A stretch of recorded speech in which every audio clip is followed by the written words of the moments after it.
ban susahnya haladi kaya lam syajin thala jinsta jom ka perthei kini kimen toi ai lada jing em niam nang ban ai ti tang hang blei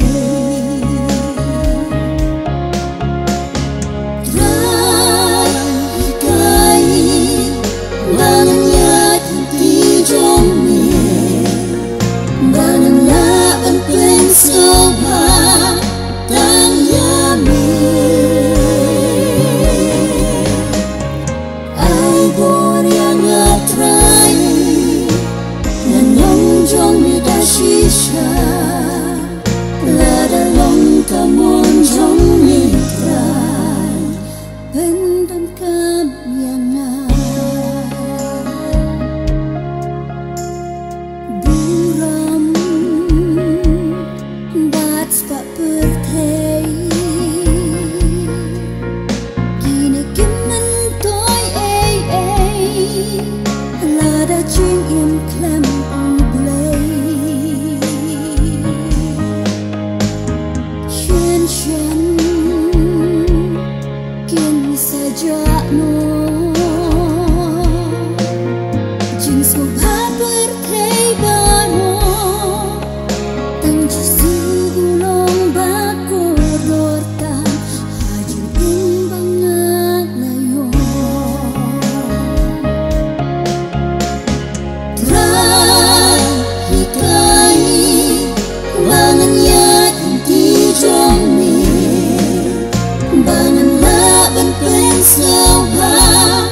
tang ya mi ai bor yang atrai nanong jong mi da shisha la da long ka mon jong mi trai pandang kam yang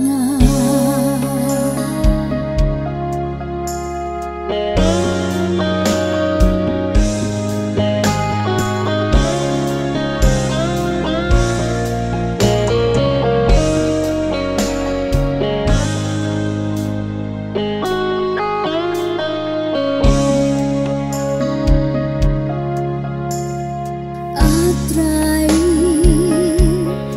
yarap yana bangan laban pensoba hendak kacung em ka baba atrai kersanyana ngan persambangan